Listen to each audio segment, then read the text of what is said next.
একদম নরম তুলতুলে ভীষণই সফট, মুখে দিলেই মিলিয়ে যাবে এই নান পরোটা। এইভাবেই নান পরোটা একবার বাড়িতে বানালে পরে কিন্তু বারবার বানাতে ইচ্ছা করবে। এটা এতটাই সফট হয় আর খেতে কিন্তু ভীষণই সুস্বাদু হয়। এটা আপনারা চিকেন কষা অথবা চিলি চিকেন দিয়েও খেতে পারেন।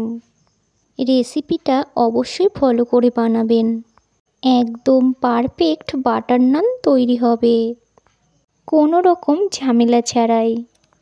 তাহলে এই বাটার নানের রেসিপিটা ঝটপট দেখে নেওয়া যাক। এখানে আমি একটা বড় সাইজের বাটি নিয়ে নিয়েছি, তার মধ্যে নিয়ে নেব 4 কাপ ময়দা। আপনারা কিন্তু অবশ্যই বাটি অথবা যে কোনো একটা কাপ সেট করে নেবেন, তাহলে আপনাদের নান পরোটা বানাতে কিন্তু অনেকটাই সুবিধা হবে। আমি কিন্তু এই চায়ের কাপ মেপেই 4 কাপ ময়দা দিয়েছি। সমস্ত উপকরণগুলো আপনারা যদি মেপে দেন তাহলে দেখবেন আপনাদের নান পরোটা একদম পারফেক্ট হবে। এই ময়দার সাথে আমি দিয়ে দেব মিল্ক পাউডার দুধ। এই মিল্ক পাউডার দুধ দিলে পরে নান পরোটা কিন্তু খেতে বেশ দুর্দান্ত লাগে।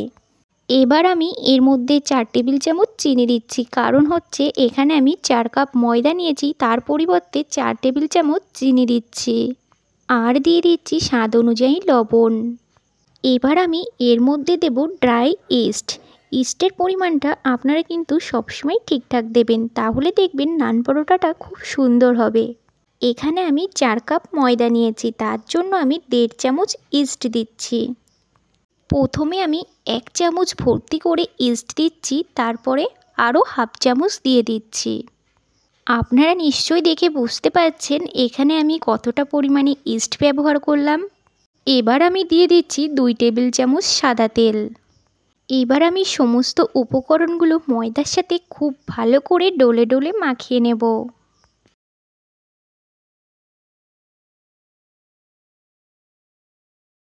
ময়দাটাকে কিন্তু আমি খুব সুন্দর করে মেখে নিয়েছি, আপনারা দেখে নিশ্চয়ই বুঝতে পারছেন। এখন কিন্তু সমস্ত কিছু একত্রিত হয়ে মাখানো হয়ে গেছে। এখন আমি এর মধ্যে অ্যাড করে দেব জল। আমি কিন্তু জলটা এখানে উষ্ণ গরম ব্যবহার করছি।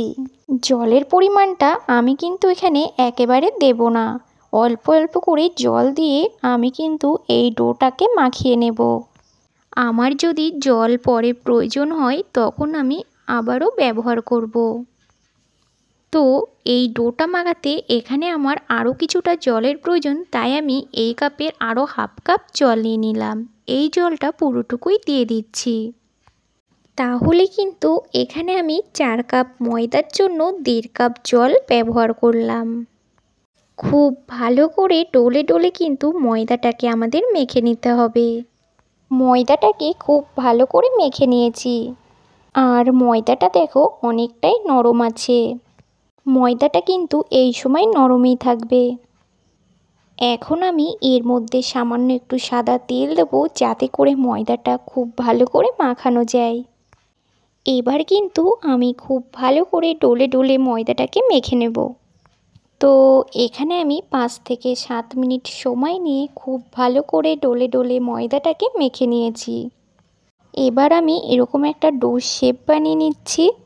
এবার এটাকে রেস্টে রেখে দিতে হবে মোটামুটি 2 থেকে 3 ঘন্টার জন্য। এই ডোটাকে রেস্টে রেখে দিলে পরে আমরা যে ইস্ট ব্যবহার করেছি সেটা ফুলে গিয়ে ডোটা কিন্তু আমাদের ফুলে ডবল হয়ে যাবে। এবার আমি 3 ঘন্টা পর ঢাকনাটা সরিয়ে নিচ্ছি। ময়দাটা কিন্তু আমাদের এখানে ফুলে ডবল হয়ে গেছে। আমাদের থালায় যে ময়দা লেগে আছে সেটাও কিন্তু আমি এইভাবে নিয়ে নিচ্ছি। এই ডোটাকে কিন্তু আমাদের আবারও খুব ভালো করে মাখাতে হবে। এই ডোর মধ্যে কিন্তু প্রচুর পরিমাণে এয়ার ঢুকে গেছে। এর জন্য আমাদের কিন্তু ময়দাটাকে একদম ডলে ডলে মাখাতে হবে। ডোটা যেহেতু নরম আছে তাই আমি ওপর দিয়ে অল্প সামান্য ময়দা ছড়িয়ে দিয়ে ডোটাকে ভালো করে ডলে ডলে মাখিয়ে নেব। তো ডোটাকে আমি আরও 2 থেকে 3 মিনিটের জন্য খুব ভালো করে ডলে ডলে মাখিয়ে নিয়েছি। এখন আমি এই ডোটাকে আরও 10 মিনিটের জন্য ঢাকা দিয়ে রেস্টে রেখে দেব। 10 মিনিট পর আমি ঢাকনাটা সরিয়ে নিচ্ছি।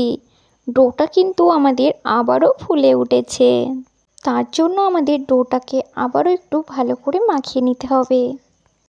ডোটা আমাদের এমনভাবে মাখতে হবে যাতে ডোটা আমাদের খুব মোলায়েম এবং মসৃণ হয়।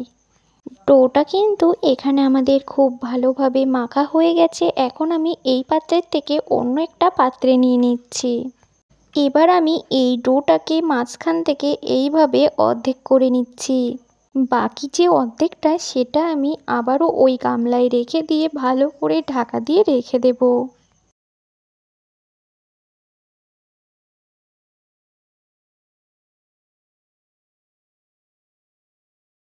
এবার আমি বাকি অর্ধেকটা ডোয়ের থেকে লেচি করে নেব। এইভাবে লেচিগুলো করে নিলে পরে কিন্তু প্রত্যেকটা লেচি আমাদের সমান হবে।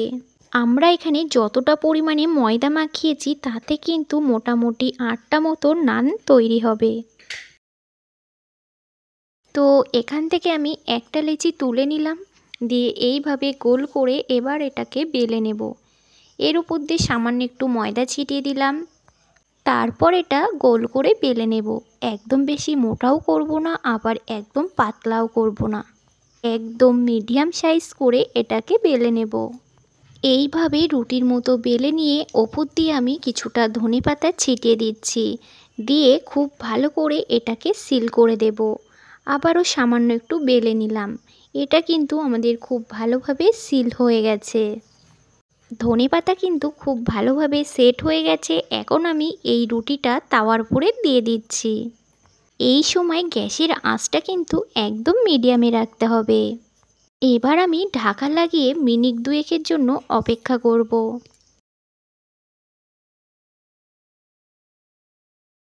তো 2 মিনিট পর আমি ঢাকনাটা সরিয়ে নিচ্ছি। নানের ওপরের অংশটা এইভাবে ফুলে ফুলে উঠেছে। এবার আমি এক পিঠ উল্টে দিচ্ছি। উল্টে দিয়ে আরও 2 মিনিট মতো আমরা অপেক্ষা করব। গ্যাসের আঁচটা কিন্তু অবশ্যই লোতে রাখবেন। তো আমি দুপাশেই কিন্তু নানটাকে এরকম হালকা লাল লাল করে ভেজে নিয়েছি। তো এখানে আমাদের একটা নান তৈরি হয়ে গেছে। এবার আমি ওপর থেকে বাটার ব্রাশ করে দেব। আমাদের কিন্তু তৈরি হয়ে গেল দুর্দান্ত স্বাদের নরম তুলতুলে সফট বাটার নান পরোটা। এইভাবে বাড়িতেই যদি বাটার নান তৈরি করে নেওয়া যায় তাহলে আপনারা রেস্টুরেন্ট থেকে কেন বেশি দাম দিয়ে কিনতে যাবেন। খুব কম খরচাতেই কিন্তু আপনারা এই রকম বাটার নান বাড়িতে তৈরি করে ফেলতে পারবেন।